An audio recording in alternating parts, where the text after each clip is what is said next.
तो हमारा चैप्टर चल रहा था इलेक्ट्रोकेमिस्ट्री। इलेक्ट्रोकेमिस्ट्री में नेक्स्ट टॉपिक है हमारा Faraday's first law of electrolysis. तो Faraday first law of electrolysis क्या होता है थोड़ा समझेंगे। जैसे मान लो हमारे पास इलेक्ट्रोलाइटिक सेल है, ये इधर मैंने बताया था एनोड होता है और इधर क्या होता है कैथोड। ये बैटरी से कनेक्शन कर दिया इसका, ये एनोड हो गया और ये कैथोड हो गया। यहाँ पे ये नेगेटिव होता है, इस पे रिडक्शन होता है, ऐसे बताया था मैंने। ये ऑक्सीडेशन होता है और ये पॉजिटिव इलेक्ट्रॉन होता है। तो Faraday first law of electrolysis क्या बोलता है हमें कि ऊपर बैटरी है, battery Faraday first law of electrolysis ये बोलता है कि हम बैटरी से जितना भी करंट पास करेंगे, क्या बोलता है कि हम बैटरी से जितना करंट पास करेंगे उतना ही अमाउंट में जो सब्सटेंस हम ले रखे हैं वो या तो एनोड या कैथोड पे डिपॉजिट होगा या फिर लिबरेट होगा। एक और बार समझेंगे क्या बोलता है Faraday first law of electrolysis कि बैटरी से जितना हम करंट पास करते हैं उतना ही अमाउंट ऑफ सब्सटेंस डिपॉजिट या लिबरेट होता है।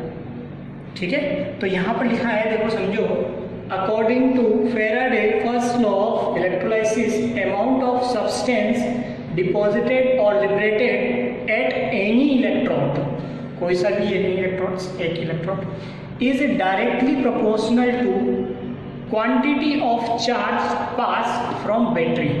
ठीक है, तो बैटरी से जितना अपन करंट पास करते हैं उतना ही अमाउंट ऑफ सब्सटेंस डिपॉजिट या लिबरेट होता है एनोड या कैथोड का। ठीक है, ये means W is directly proportional to होता है Q। क्या होता है? W is directly proportional to इसके होगा Q के। ठीक है, तो अब ये डायरेक्टली प्रोपोर्शनल टू का साइन हटाएंगे तो क्या होगा? कांस्टेंट आएगा। तो कांस्टेंट आता है Z is equal to ZQ। Z क्या होता है? Z को क्या बोलते हैं? Electrochemical equivalence. ठीक, Z। Q क्या होता है? Q बराबर होता है IT। Q is equal to होता है IT। I क्या है? एम्पियर में करंट। T क्या है? Time in second. यहाँ से लिख देंगे हम W बराबर ZIT। तो Z बराबर क्या हो जाएगा?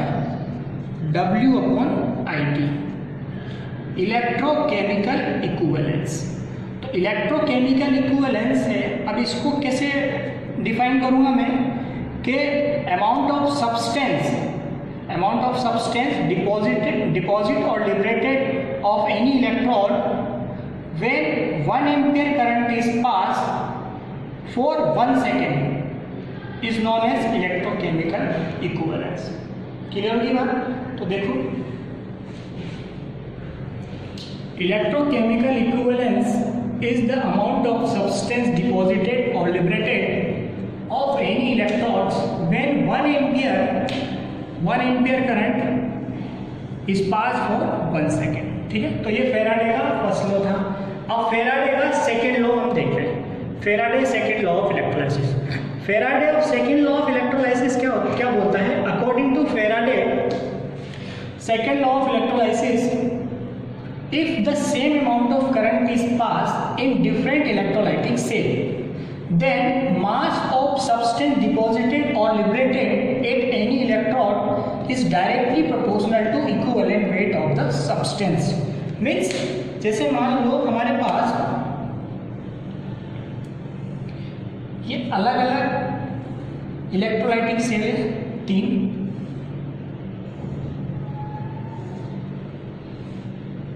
ठीक है, ये सब पे इस पे एनोड है, ये कैथोड, ये इस पे भी एनोड, ये कैथोड। ठीक है, एनोड कैथोड।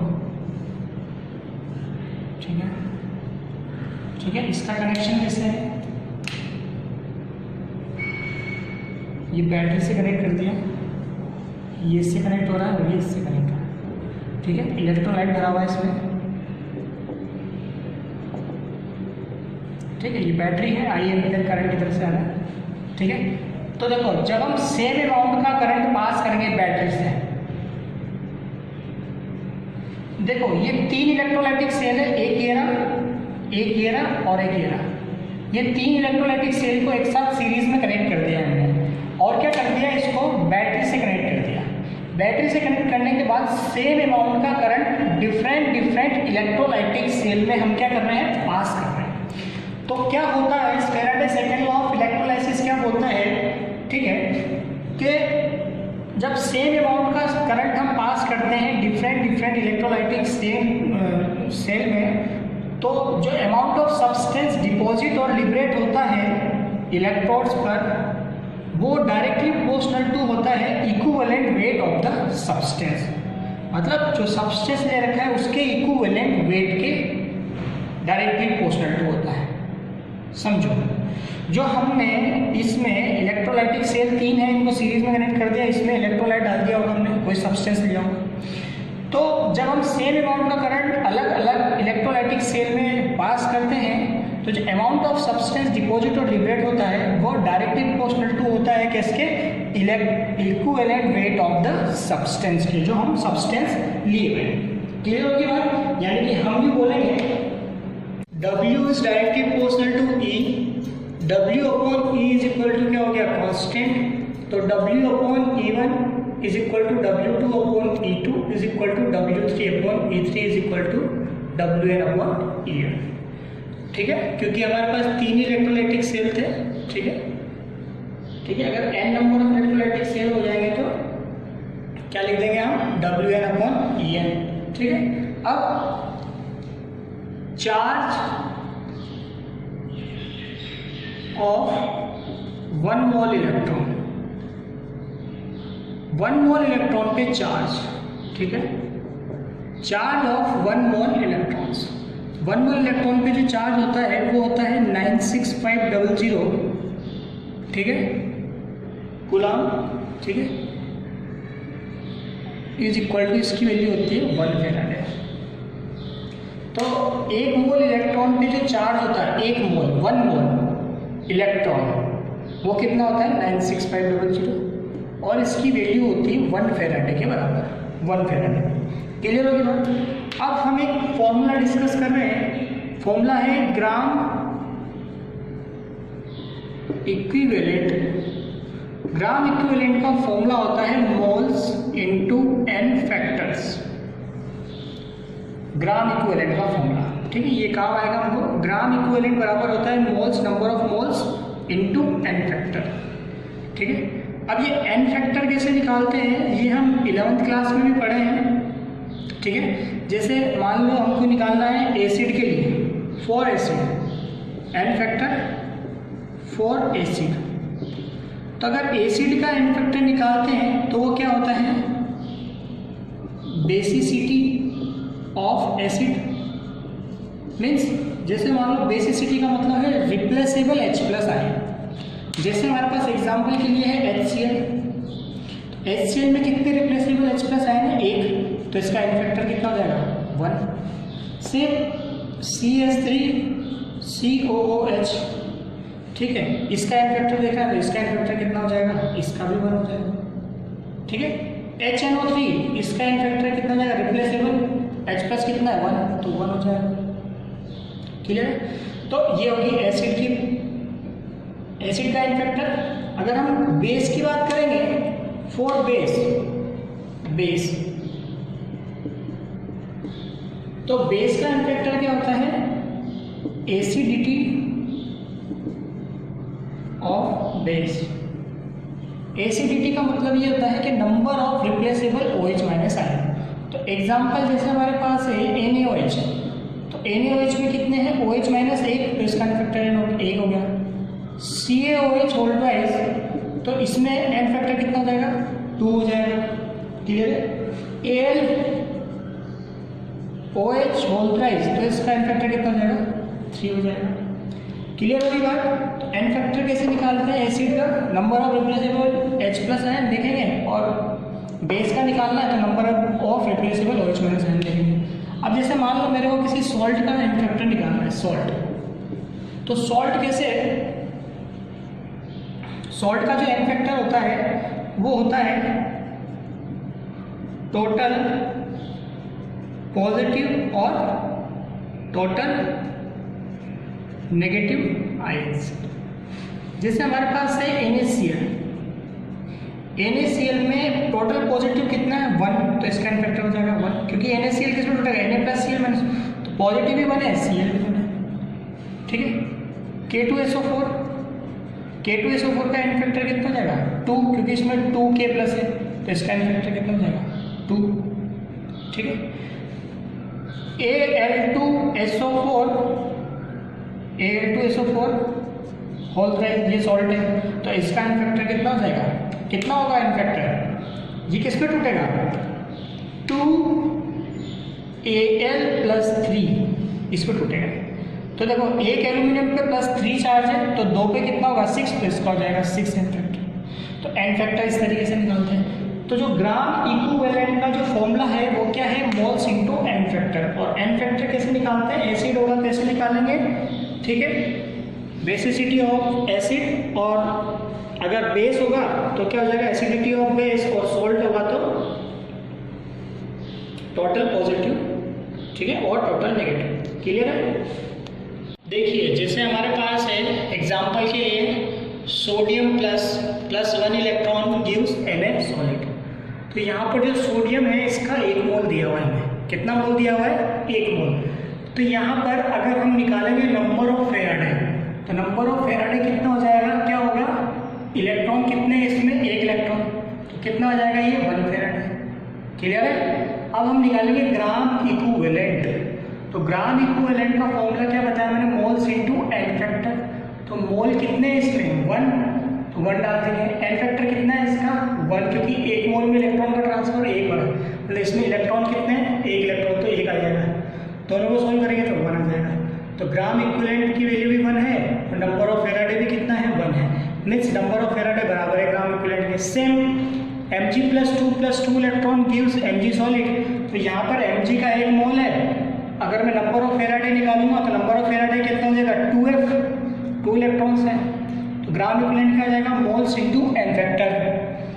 मोल्स कितना दे रखा है 1, n फैक्टर कितना है इसमें 2, क्योंकि 2 इलेक्ट्रॉन ट्रांसफर हो रहा है, तो इसकी वैल्यू कितनी आ जाएगी 2, ठीक है। इसका मतलब ये होता है कि यार ग्राम इक्विवेलेंट जो है वो बराबर होगा नंबर ऑफ फेराडे, ठीक है। अब हम अगला देख रहे हैं calculation of number of Faraday और नंबर ऑफ ग्राम इक्विवेलेंट। तो number of Faraday, number of gram equivalent हम देख लिए हैं कि यार ये तो बराबर होता है। तब इसको कैसे कैलकुलेट करते हैं, उसके लिए फॉर्मूला होता है। क्या फॉर्मूला होता है, नंबर ऑफ फेराडे और नंबर ऑफ ग्राम इक्विवेलेंट निकालने का फॉर्मूला होता है Q/96500। Q क्या है IT, एम्पियर में करंट है, और T क्या है सेकेंड में टाइम, ठीक है, ये फॉर्मूला है। जैसे कि न्यूमेरिकल देखेंगे हम, how much electricity in terms of Faraday is required to produce 20.0 gram of calcium from molten CaCl और 20.0, ठीक है। अब देखो पहला क्वेश्चन हम सॉल्व कर रहे हैं, 20.0 gram of calcium from molten CaCl। तो हमको पता है कि यार देखो कि जब हम इसकी रिएक्शन लिखेंगे एनोड और कैथोड की, तो हमको रिएक्शन की जरूरत नहीं है, लेकिन बस हमको सिर्फ कैथोड की रिएक्शन की जरूरत है। तो कैथोड में मैंने आपको बताया था कि कैथोड पे हमेशा रिडक्शन होता है, और रिड्यूस कौन होता है, जो पॉजिटिव वाला होता है। तो CaCl2 किस पे टूटेगा, Ca+2 में निकलेगा ना। तो Ca+2 +2 electrons gives Ca calcium sorry. तब इसमें देखो कैल्शियम का नंबर होता है 20, तो इसका जो मास होता है वो इससे जस्ट डबल होता है, मीन्स कितना होता है 40 ग्राम। कितना होता है 40 ग्राम, ठीक। अब अगर हम इस रिएक्शन में नंबर ऑफ फेराडे निकालेंगे, नंबर ऑफ फेराडे, तो वो कितना आएगा 2 फेराडे, क्योंकि 2 electrons transfer 2F। Number of Faraday किसके बराबर है 2F, ठीक है। तो हम क्या बोल सकते हैं कि 40 ग्राम कितना 40 ग्राम कैल्शियम प्रोड्यूस कितना 2 फेराडे करंट, ठीक है। तो इसमें कितना देगा 20 ग्राम ऑफ कैल्शियम कितना प्रोड्यूस करेगा, तो 20 ग्राम calcium produce produced 2 Faraday current, तो 20 ग्राम कितना करेगा? देखो 40 ग्राम 2 फैराडे प्रोड्यूस करता है तो 20 ग्राम कितना करेगा? लॉजिक वाले क्वेश्चन है, ठीक है। ये 1 फैराडे के बराबर जाएगा, कैसे? 2/40 इंटू 20, ठीक है। तो ये कितना जाएगा? 1 कटने के बाद, ठीक, तो 1 फैराडे जाएगा इसका आंसर। क्लियर है? अब क्वेश्चन नंबर सेकेंड है इसमें 40 gram of aluminium from molten AlCl2, ठीक है। AlCl2 में देखो कैथोड पर रिडक्शन होगा, कैथोड पर रिडक्शन होगा मीन्स हम क्या लिखेंगे? Al + 3 electrons gives Al solid. Aluminium का मास होता है 27 ग्राम। नंबर ऑफ फैराडे कितना है इसमें? Number of Faraday 3 Faraday, 3 electron है ना इसलिए 3 फैराडे। तो हम बोलेंगे कि 27 gram aluminium produced 3 Faraday current, तो उसने कितना दे रखा है? 40 ग्राम कितना प्रोड्यूस करेगा? तो 40 ग्राम एल्यूमिनियम प्रोड्यूस्ड कितना हो जाएगा? 3/27 इंटू 40। सॉल्व कर लेंगे, ये 9 टाइम्स कट गया, इसको सॉल्व करेंगे तो 4.4 आ जाएगा, 4.44 आएगा, ठीक है। तो 4.4 इसका आंसर आ जाएगा। तो स्टेप से हम इसको क्वेश्चन को सॉल्व करेंगे, ठीक है। नेक्स्ट क्वेश्चन है अ सॉल्यूशन ऑफ NiNO3 वोल्टाइज is electrolysed between platinum electrode using a current of 5 ampere to 20 minutes. What mass of Ni deposited at the cathode? तो देखिए सबसे पहले तो हमारे पास है NiNO3 वोल्टाइज, तो मैंने इसका इलेक्ट्रोलाइसिस पढ़ाया था आपको। तो अभी यहाँ पर मैं सबसे पहले कैथोड पे क्या होता है? रिडक्शन होता है, और रिड्यूस कौन सा होता है? जो पॉजिटिव वाला होता है। तो पॉजिटिव क्या है यहाँ पे? Ni+2, तो Ni+2 + 2 electron gives Ni solid, ठीक है। तो देखो इसमें ये बोल रहा है कि mass of Ni deposited at cathode, इसका मास निकालना है हमको, मास जो कैथोड पर डिपॉजिट हो रहा है, ठीक है, मास निकालना है, ठीक। तो देखो मास कैसे निकालेंगे पहले तो समझो कि देखो हमने पढ़ाया था फेराडे का फर्स्ट लॉ। तो फेराडे फर्स्ट लॉ क्या बोलता है कि जितना करंट बैटरी से पास करेंगे उतना ही चार्ज या तो डिपॉजिट होगा या फिर लिबरेट होगा। तो पहले अपन के एक काम करते हैं कि पहले तो अपन देखते हैं कि बैटरी से करंट कितना पास कर रहे हैं, मीन्स अपन निकालते हैं पहले number of Faraday. Number of Faraday निकालने का फॉर्मूला मैंने बताया था आपको, Q/96500। तो Q क्या है? क्या होता है? IT/96500। I एम्पियर में करंट कितना है? 5 एम्पियर है।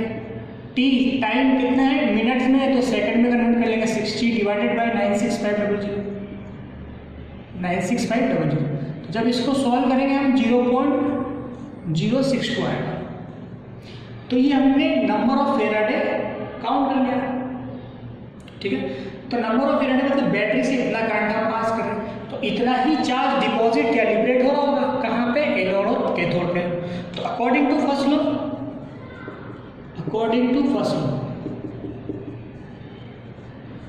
जो नंबर ऑफ फेराडे होगा वो किसके बराबर हो जाएगा? ग्राम इक्विवेलेंट के। तो देखो gram equivalent is equal to होता है फॉर्मूला में moles into N factor. Gram equivalent की वैल्यू भी कितनी होगी? इतनी, तो ये आ गया 0.062 इक्वल टू। मोल का फॉर्मूला क्या होता है? Weight in gram divided by molecular weight into N factor.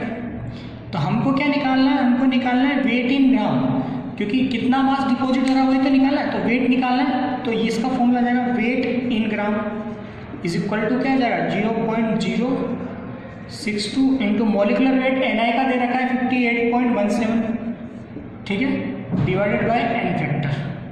तो weight in gram is equal to आ जाएगा 0.062 into 58.17 divided by n factor. अब देखो एन फैक्टर कितना है इसमें कितने इलेक्ट्रॉन ट्रांसफर हो रहे हैं? 2, तो इसका एन फैक्टर कितना जाएगा? 2। तो जब इसको सॉल्व करेंगे तो आएगा 1.82, ठीक है। तो 1.82 क्या हमारा आंसर है, ठीक है, समझ में आ गया। अगला क्वेश्चन देखेंगे। How much electricity is required in coulombs for the oxidation of 1 mole H2O2 O2।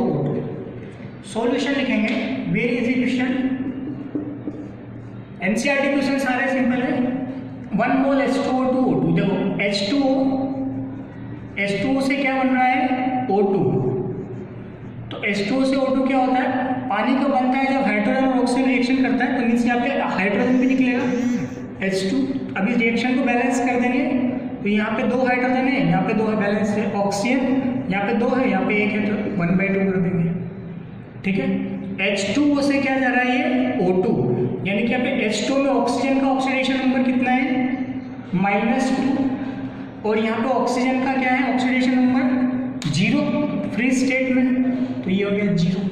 तो -2 से कितना जा रहा है ये 0 जा रहा है, ऑक्सीजन का ऑक्सीडेशन स्टेट देखें -2 से 0, तो यानी कि -2 से 0 है, मतलब कितने इलेक्ट्रॉन का डिफरेंस आ रहा है 2 का, ठीक है। तो हम क्या लिखेंगे, oxidation of 1 mole H2O2 O2 is equal to कितना हो जाएगा, 2 इलेक्ट्रॉन का ट्रांसफर है, इस पर चार्ज किसके बराबर होगा 2 फेरेड है, 2 इलेक्ट्रॉन का डिफरेंस है ना -2 से 0, ठीक है। तो यहाँ पे लिख देंगे 2 × 96500 फेराड है 96500, इसको सॉल्व कर लेंगे, कितना जाएगा 0 1930 कूलम, ठीक है, ये कूलम का आंसर है। सेम क्वेश्चन नंबर सेकंड है, सेकंड बोल रहा 1 मोल FeO to Fe2O3, तो देखो FeO जा रहा है Fe2O3 में, तो यहाँ पर आयरन का ऑक्सीडेशन नंबर कितना है +2, यहाँ पर आयरन का ऑक्सीडेशन नंबर कितना है +3। इसका मतलब यह है कि Fe+2 जा रहा है किसमें Fe+3, तो +2 चार्ज आ रहा है +3, कितने इलेक्ट्रॉन का डिफरेंस आ रहा है 1 इलेक्ट्रॉन का डिफरेंस, यानी कि हम लिख देंगे oxidation of 1 mole FeO2 Fe2O3, कितना करंट रिक्वायर्ड होगा 1 फेराड रिक्वायर्ड होगा, तो 1F तो 96500, ये आंसर आ जाएगा 96500, क्योंकि कूलम में निकाला था ना हमको, देखो ऊपर लिखा गया how much electricity is required in coulomb, कितना करंट रिक्वायर्ड होगा 1 फेराड, ठीक है। नेक्स्ट है हमारा galvanic cell, very very important. तो गैल्वेनिक सेल में क्या करते हैं हम, किस टाइप का सेल होता है, इधर एक कंटेनर होता है, इसके अंदर एक इलेक्ट्रोड होता है, इधर एक कंटेनर होता है, उसके अंदर एक इलेक्ट्रोड होता है, ठीक है। ये जिंक का इलेक्ट्रोड होता है और इसको ZnSO4 के सॉल्यूशन में डाल देते हैं, उसी के सॉल्यूशन में। सेम इस तरफ जो होता है इलेक्ट्रोड वो होता है Cu का, उसको CuSO4 के सॉल्यूशन में डाल देते हैं, और इन दोनों को क्या कर देते हैं हम, कनेक्ट कर देते हैं एक दूसरे से सॉल्ट ब्रिज से, इसको बोलते हैं हम सॉल्ट ब्रिज, SB नाम है इसका सॉल्ट ब्रिज। जो एनोड है वो हमेशा इस तरफ ही होता है, इस तरह, ये इसका एजम्पशन है कि एनोड जो है वो इस तरफ होगा, ठीक है, कैथोड इस तरफ होता है, ठीक है। तो एनोड जो है उस पर हमेशा ऑक्सीडेशन होता है और एनोड नेगेटिव होता है। इलेक्ट्रोलाइटिक सेल में एनोड पॉजिटिव था, यहाँ पे क्या है ये नेगेटिव, तो ये बात याद रखनी है। और कैथोड क्या होता है, पॉजिटिव होता है, ठीक है। ये एनोड है और वो क्या है कैथोड, एनोड और ये कैथोड, क्लियर होगी बात। अब इस पे क्या होता है, जो गैल्वेनिक सेल होता है ना, वो क्या करता है, एक डिवाइस होती है जो क्या करता है, केमिकल एनर्जी को इलेक्ट्रिकल एनर्जी में कन्वर्ट करने का काम करता है। और इसके अंदर क्या होता है, स्पॉन्टेनियस रेडॉक्स रिएक्शन होती है।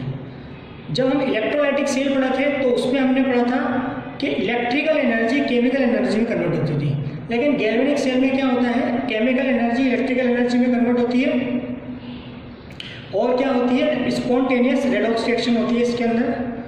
अब इसके अंदर 2 तरीके के सर्किट होते हैं, एक तो इंटरनल सर्किट और एक एक्सटर्नल सर्किट। तो अगर इंटरनल सर्किट की हम बात करेंगे तो इंटरनल सर्किट में जो करंट का जो फ्लो होता है वो होता है एनोड से कैथोड। इंटरनल सर्किट में जो करंट का जो फ्लो होता है वो कैसे होता है, एनोड से कैथोड। लेकिन जो एक्सटर्नल सर्किट होता है उसमें जो करंट का फ्लो होता है वो होता है कैथोड से एनोड की तरफ, ठीक है ना। तो इसलिए कैथोड को क्या बोलते हैं, पॉजिटिव इलेक्ट्रोड, और एनोड को क्या बोलते हैं हम, नेगेटिव इलेक्ट्रोड। ठीक है, तो यहाँ पर जिंक का इलेक्ट्रोड है पूरा जिंक का, तो जिंक से क्या होगा, Zn+2 इस सॉल्यूशन में जाएगा, +2 तो यहाँ पे क्या होगा, +2 चार्ज क्या हो जाएगा, इंक्रीज हो जाएगा, बढ़ जाएगा इसमें +2 चार्ज। ठीक है, तो +2 चार्ज बढ़ जाएगा तो इलेक्ट्रॉन यहाँ पर रह जाएंगे, ये minus minus minus minus minus electron यहाँ पर रहेंगे। तो इलेक्ट्रॉन का जो फ्लो, इलेक्ट्रॉन का जो मूवमेंट होगा वो कैसे हो जाएगा, ऊपर की तरफ ऐसे, ये इलेक्ट्रॉन ऐसे मूव करने लग जाएंगे। करंट कैसे फ्लो करने लग जाएगा, अपोजिट डायरेक्शन में, इस टाइप से आई एम्पियर करंट, क्योंकि जिस डायरेक्शन में इलेक्ट्रॉन का फ्लो होता है उसके अपोजिट किसका फ्लो होता है, करंट का फ्लो होता है। ठीक है, तो ये हमारे पास गैल्वेनिक सेल। अब देखो एनोड पे जिंक जा रहा है Zn+2 में, ठीक है, और ये बीच में क्या लगा रहता है, सॉल्ट ब्रिज। ठीक है, सॉल्ट ब्रिज का क्या काम है, भी पढ़ रहे हैं जब तक हम रिएक्शन डिस्कस करते हैं इसकी। ठीक है, इसके बाद हम ये सॉल्ट ब्रिज के बारे में पढ़ेंगे। ठीक है, तो देखो सॉल्ट ब्रिज बता देता हूँ क्या होता है। सॉल्ट ब्रिज एक इन्वर्टेड यू शेप टाइप की ट्यूब होती है जिसके अंदर अगर अगर नाम का पेस्ट फिल होता है। ठीक है, तो देखो galvanic cell is a device in which chemical energy is converted into electrical energy. In this spontaneous redox reaction take place. The flow of current in internal circuit वो किसमें होता है, एनोड से cathode. The flow of current in external circuit is from cathode to anode.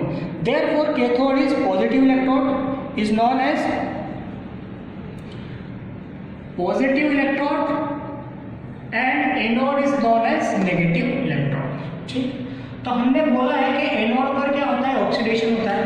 तो anode पे जो electrode है वो किसका है, जिंक का।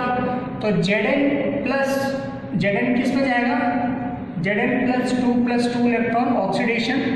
ठीक है, इसका ऑक्सीडेशन होगा। ठीक है, तो ये ऑक्सीडेशन हाफ रिएक्शन सेम, ये किसकी रिएक्शन है, ये एनोड की है।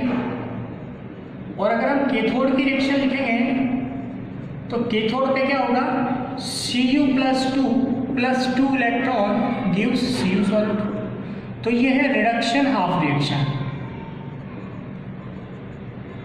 ठीक है, ये ऑक्सीडेशन हाफ होगी, रिडक्शन हाफ होगी। अब हमको तो कंप्लीट सेल चाहिए, तो कंप्लीट सेल के लिए क्या करेंगे, हम नेट रिएक्शन लिखेंगे। तो नेट रिएक्शन क्या होगी, दोनों को ऐड कर देंगे।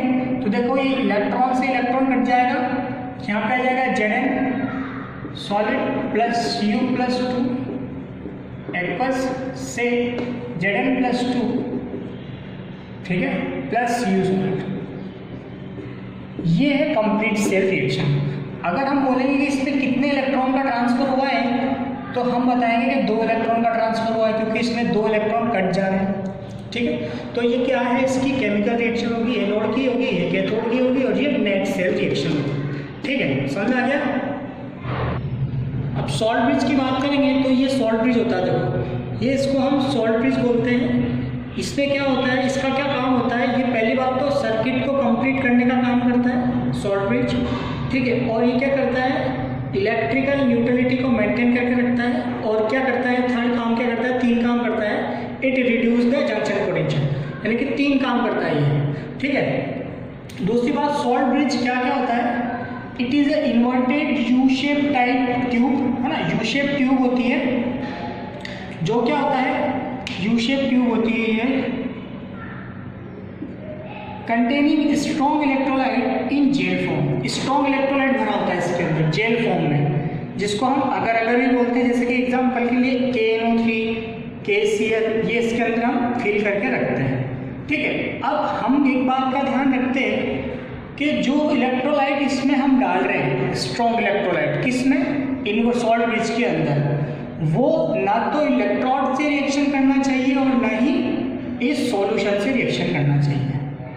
क्यों, अगर ये दोनों से सॉल्यूशन से या फिर इलेक्ट्रोड से रिएक्शन कर लेगा तो हमारी जो ऊपर की जो रीडिंग है वो क्या हो जाएगी, खराब हो जाएगी। तो इसलिए हम इस बात का ध्यान रखते हैं कि ये इलेक्ट्रोलाइट जो हम इसमें डाल रहे हैं वो सॉल्यूशन से और इलेक्ट्रोड से रिएक्शन नहीं करना चाहिए।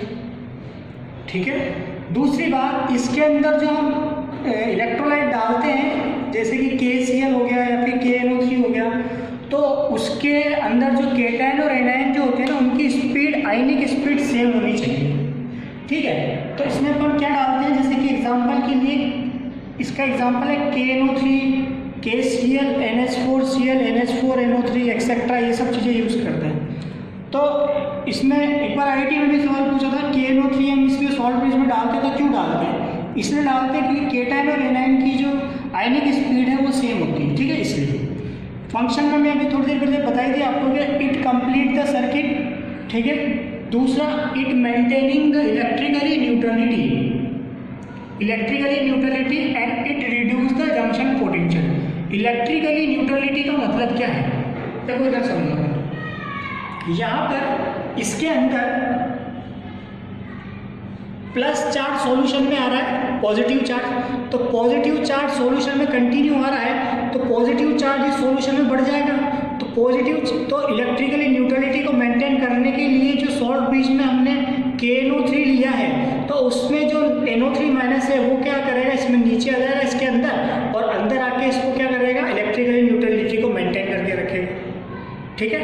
फिर थर्ड पॉइंट बोला इसने, it reduce the junction potential, मतलब ये पोटेंशियल डेवलप नहीं होने देता है इसके बीच में, ठीक है। अगर पोटेंशियल डेवलप हो गया तो हमारी यहाँ पे जो रीडिंग जो हमारे पास यहाँ पर है वो क्या हो जाएगी, चेंज हो जाएगी।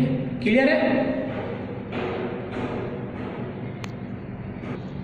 अब देखो जैसे हमारे पास लिखा हुआ है, क्वेश्चन है Zn सॉलिड जा रहा है, Zn + 2 इलेक्ट्रॉन, इसका E नोट दे रखा है 0.76 वोल्ट, और दूसरा रिएक्शन दे रखा है Cu+2 से 2 इलेक्ट्रॉन गिव्स Cu सॉलिड, इसका भी E नोट दे रखा है 0.34 वोल्ट, और ये बोल रहा है कि find E note for Zn solid plus Cu+2 से Zn solid plus Cu solid, इसका E नोट हमको फाइंड आउट करना है।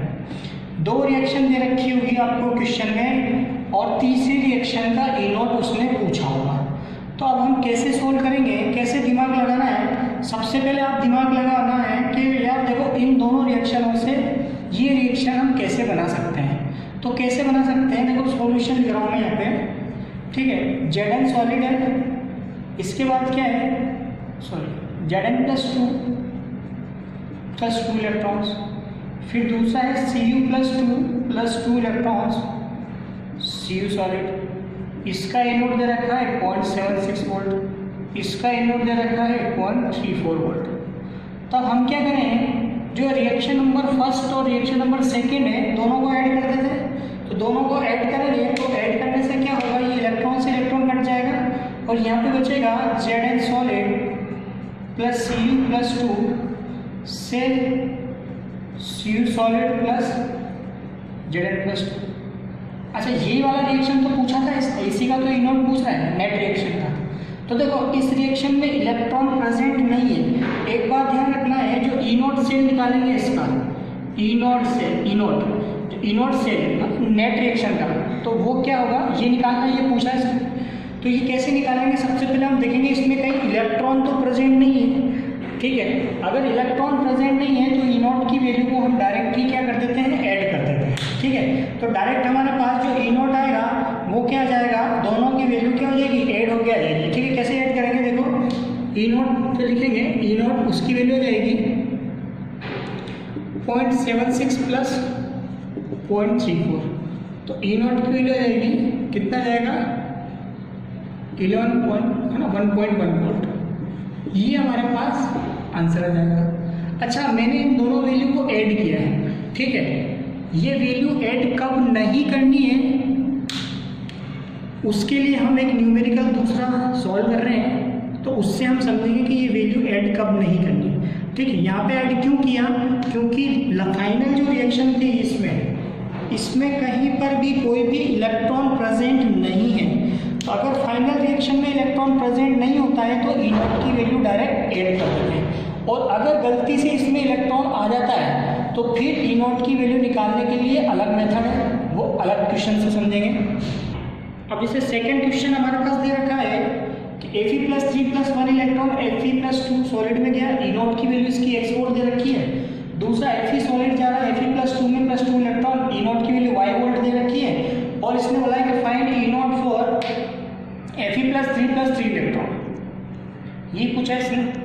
तो सबसे पहले हमको दिमाग कैसे लगाना है ये समझो।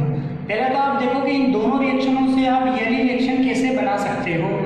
तो मैं क्या करूँगा, दोनों रिएक्शनों से येली रिएक्शन बनानी है, तो देखो पहले रिएक्शन लिखा फर्स्ट वाली Fe+3+1 इलेक्ट्रॉन Fe+2, है ना, इसमें ई नॉट दे रखा है, इसमें एक्स वोल्ट, ठीक है। अब दूसरी रिएक्शन को क्या कर देता हूँ मैं, पलटी कर देता हूँ, मतलब कि अपोजिट कर देता हूँ, उल्टी कर देता हूँ। तो कैसे करेंगे, वो अपोजिट कर देंगे तो Fe+2 इलेक्ट्रॉन से क्या बन जाएगा, ये Fe सॉलिड। पलटी कर दिया अपन ने, रिएक्शन को पलट दिया इधर से इधर, तो यहाँ पे ई नॉट की वैल्यू भी क्या हो जाती है, प्लस होती है तो माइनस में हो जाती है, तो ई नॉट की वैल्यू भी -y वोल्ट होती है। क्लियर होगी बात। अब फर्स्ट और सेकंड को क्या करेंगे, हम ऐड कर देंगे, दोनों को ऐड कर देंगे तो क्या हो जाएगा, देखो Fe+2 से Fe+2 चला जाएगा, तो ये बचेगा Fe+3 + 2 and 1 3 electrons gives Fe solid, ठीक है। तो यही तो पूछा था हमसे, ये वाली रिएक्शन, ये वाली जिसका पूछा था हमें, ये वाली Fe+3, यहाँ पर भी Fe+3 इलेक्ट्रॉन, यहाँ भी 3 Fe सॉलिड, यहाँ भी Fe। तो देखो हमने क्या किया, थोड़ा सा दिमाग लगाया कि यार मैं इन दोनों रिएक्शनों से जो क्वेश्चन में गिवन है, इनसे ये वाली रिएक्शन कैसे बना सकता हूँ। तो मैंने देखा कि मेरे को Fe+3 चाहिए था, तो Fe+2 नहीं चाहिए था, तो मैंने इस रिएक्शन को पलटी कर दिया। तो पलटी करने के बाद क्या होगा, ई नॉट की वैल्यू भी पलट जाती है, अगर प्लस में होती है तो माइनस में हो जाती है, माइनस में होती है तो प्लस में हो जाती है। अब मेरे को क्या निकालना है, ई नॉट निकालना है इस रिएक्शन का, ई नॉट से। तो वो कैसे निकालेंगे, देखो मैंने बताया था कि अगर इलेक्ट्रॉन नहीं आए लास्ट रिएक्शन में तो हम ई नॉट की वैल्यू डायरेक्ट ऐड कर देते हैं, लेकिन यहाँ तो ई नॉट इलेक्ट्रॉन प्रेजेंट है, तो अगर इलेक्ट्रॉन प्रेजेंट है तो उसका फॉर्मूला क्या है, E3 निकालने का। देखो ये E1 दे दिया, इसको E1 मान लेंगे तो ये E2 है तो E3, तो E3 निकालने का क्या फॉर्मूला होता है, E3 होता है N1E1 + N2E2 divided by N3, ये इसका फॉर्मूला होता है निकालने का, ठीक है। तब देखो हम इसी को फॉर्मूले पे लगाएंगे और E की वैल्यू निकालेंगे। तो देखो यहाँ पर देखो N1 नंबर ऑफ N1 की, यानी कि इलेक्ट्रॉन कितने हैं, इसमें कितने इलेक्ट्रॉन का ट्रांसफर हो रहा है, एक इलेक्ट्रॉन का, तो 1। और E1, ये E1 है, तो E1 की वैल्यू कितनी है, x वोल्ट, तो कितना जाएगा x, तो यहाँ पे देखेंगे E3 जो हम निकाल रहे हैं वो हो जाएगा x × 1, फिर क्या लिखते हैं हम, प्लस, ठीक है, प्लस लगाते हैं। फिर उसके बाद क्या लिख रखा है इसमें, N2E2, तो N2 कितने इलेक्ट्रॉन है, 2, और E2 की वैल्यू कितनी है इसमें, -y वोल्ट, तो यहाँ पर आ जाएगा -2 × y divided by N3। Final reaction दो इसमें N3, यानी कि जो थर्ड रिएक्शन में इसमें कितने इलेक्ट्रॉन दिख रहे हैं आपको, 3 इलेक्ट्रॉन्स नजर आ रहे हैं, तो डिवाइड बाय 3 लिख देंगे। अब जैसे हम इसको सॉल्व करेंगे तो आ जाएगा x - 2y डिवाइड बाय 3, तो ये आ गया हमारा E3, तो ये हमारा क्या है, आंसर है। तो देखो ये वाला मेथड कब यूज करना है, जब हमको फाइनल रिएक्शन में इलेक्ट्रॉन अगर नजर आ जाए तो हम ये वाला मेथड यूज करेंगे E3 निकालने के लिए, N1E1 + N2E2 divided by N3। N3 क्या है, number of electron transfer, N1 क्या है, नंबर ऑफ इलेक्ट्रॉन फर्स्ट वाले में ट्रांसफर, N2 क्या है, नंबर ऑफ इलेक्ट्रॉन सेकंड वाले में ट्रांसफर। E1 क्या है, जो वैल्यू आपको गिवन होगी, जितनी भी x वोल्ट है या फिर कोई वैल्यू दे रखी है तो वैल्यूज डाल देंगे अपन यहाँ पे। क्लियर हुई बात। तो देखो अगर इलेक्ट्रॉन दे रखा है, फाइनल रिएक्शन में इलेक्ट्रॉन आ रहा है, तो हम क्या करेंगे, ये वाला फॉर्मूला लगाएंगे, और अगर नहीं आ रहा है तो डायरेक्ट E3 निकालने के लिए हम क्या करेंगे, वैल्यूज को क्या कर देंगे, ऐड कर देंगे, ठीक।